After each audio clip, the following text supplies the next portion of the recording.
আজকে আমি এসেছি ঝাড়গ্রাম, আমার হোম টাউন। তো হোম টাউনে একটু দেখানো যায় কী আছে। আমাদের একটা নামকরা দোকান আছে, এটা মোমো জাংশন বলে। তো এখানকার মোমো ঝাড়গ্রামের মধ্যে খুবই ভালো, সবাই নাম করে মোমো জাংশনের মোমো। তো চলুন দেখা যাক ভেতরে কি পাওয়া যাচ্ছে, কী কী মোমো আছে।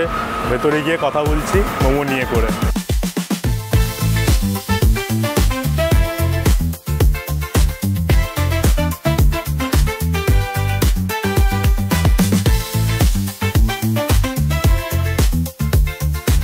আমরা প্রথমেই নিয়েছিলাম স্টিম মোমো, যাতে স্যুপ সাথে দেওয়া হয়েছিল। আর দেখতেই পাচ্ছেন চিকেনটার মধ্যে স্টাফিং ছিল যথেষ্ট। তো দেখেই আমার খুব লোভ লাগছিল যে কেমন হবে টেস্ট, কারণ আমি আগেও খেয়েছি, যথেষ্ট ভালো লাগে এখানে। তো প্রথমেই লাল চাটনিটা দিয়ে মুখে নিলাম, কিন্তু কিন্তু কিন্তু এবারে আমি একটু ডিসঅ্যাপয়েন্ট হলাম। কারণ হচ্ছে মোমোর স্টাফিংটা একটু টক লাগছিল।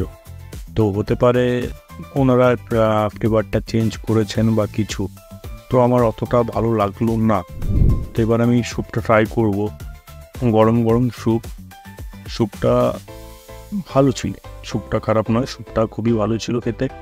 তো যেহেতু আমি আগেও খেয়েছি এনাদের মোমো, যথেষ্ট ভালো খেতে, তো আমি জিজ্ঞেস করলাম ওনাদেরকে যে এটার কারণ কী।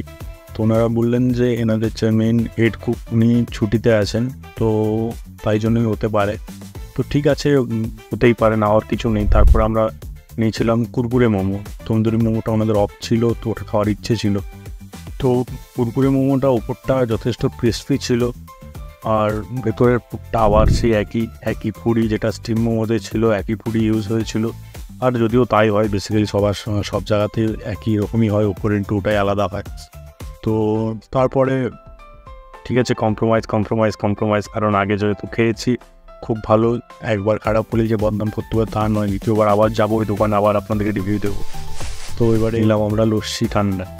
তো লস্যিটা নো ডাউট ভালো ছিল, পুরো রিফ্রেশিং।